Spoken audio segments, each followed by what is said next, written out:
Welcome to Steady Growth, where we build money, character, and resilience the same way. Small, steady, and on purpose. No hype, just honest steps that add up. Let's begin. Checkout aisle. Your kid has welded both arms around a toy dinosaur and is delivering the line every child arrives factory installed with, "But I need it." And part of you wants to laugh because the word need is doing Olympic-level lifting in that sentence.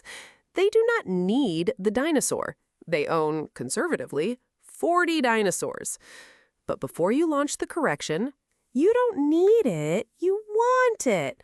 Let me save you the breath. That lecture has been delivered roughly 9 trillion times in human history and has never once worked. Because to a 6-year-old, need just means, I want it very, very much. The line we hear instantly, they genuinely don't have yet. It isn't installed. And here's why tonight matters more than one dinosaur. That line, need versus want, is the load-bearing wall of every money skill your child will ever build. Picture the whole house of their future money life. The budget upstairs, the savings in the basement, the not borrowing for nonsense holding up the roof. Every bit of it leans on one wall down at the foundation, the ability to sort the world into keeps me alive and going and makes life more fun. Most grown-ups you know are still a little shaky on that wall. We'll get there. So tonight, how to install it early, playfully, without a single lecture, and without ever teaching your kid that wanting things is bad. Wants aren't the villain here. Fuzzy labels are. Here's the kid-size definition. Clean enough for a kindergartner, honest enough for a banker. Picture 2 buckets on the table. The first one says needs, and into it goes everything that keeps you safe, healthy, and going. Food, a home, clothes that fit the weather, medicine when you're sick, a way to get to school. The second bucket says wants, and into it goes everything that makes life more fun. Toys, treats, the movie, and yes, the dinosaur. And now, the test. Teach them the test, because the test is the whole tool.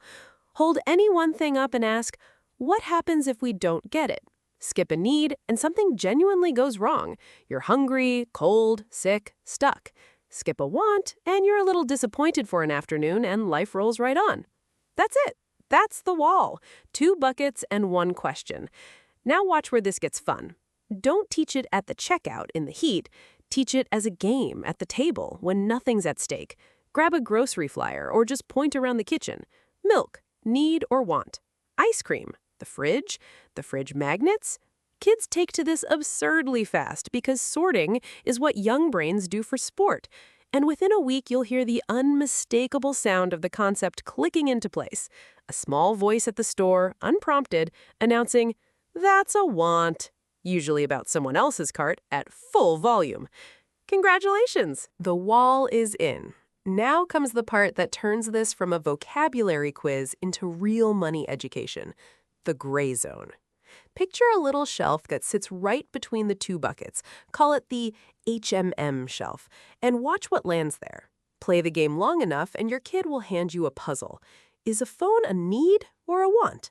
And the worst thing you can do is answer fast, because the puzzle is the curriculum. So set it on the HMM shelf and talk it through. A phone might be a need for staying safe and reachable. And the newest, shiniest glows-in-the-dark phone is a want stacked right on top of that need. Shoes? Need. Those light-up shoes that cost 3 times as much? Now we're talking. That's a need wearing a want costume, and the price gap, dollar for dollar, is the want part. Watch that idea build, because it upgrades the whole game. Most things aren't purely one bucket. They're a need-sized core with want-sized upgrades bolted on. And learning to see the seam, where the need ends and the want begins, is honestly sharper than what plenty of adults manage at a car dealership. So let kids sit in the gray. Ask, what part of this is the need? What part is the extra?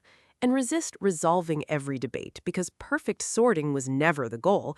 The goal is the pause, the little beat of thinking before the wanting grabs the wheel. A kid who can find the seam on a sneaker at 8 becomes the adult who can find it on a house at 38. And one rule for the game said warmly and often, wants are good. Wanting things is human and fun, and this family buys wants too, on purpose, by name.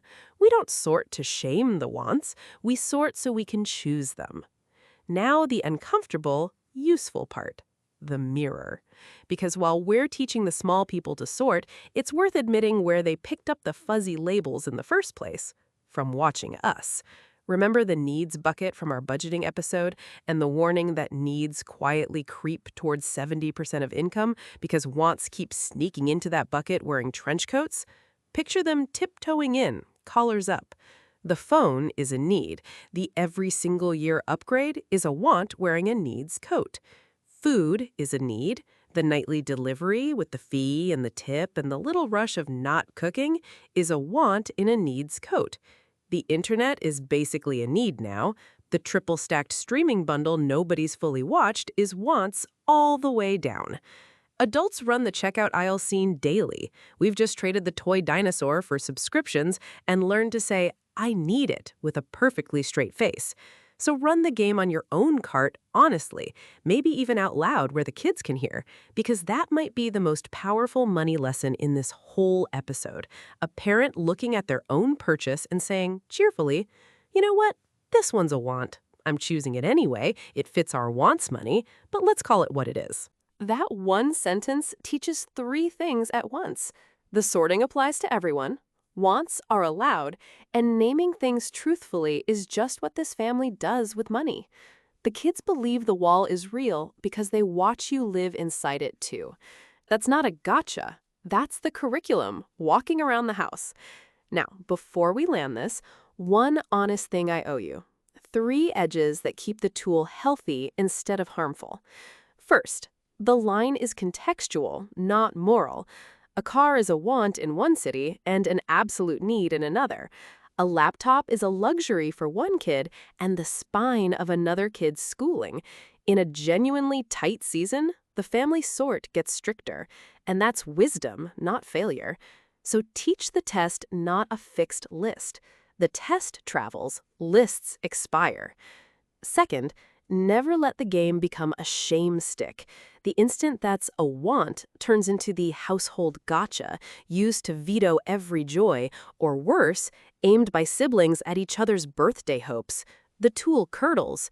Kids learn to hide their wants instead of naming them, which is the exact opposite of the skill.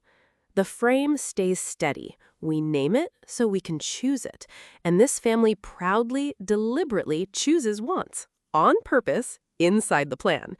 And third, gently, don't expect the dinosaur scene to vanish. The checkout ask will outlive this episode. Wanting isn't a bug we're patching, it's childhood. The win you're building toward is smaller and better than silence.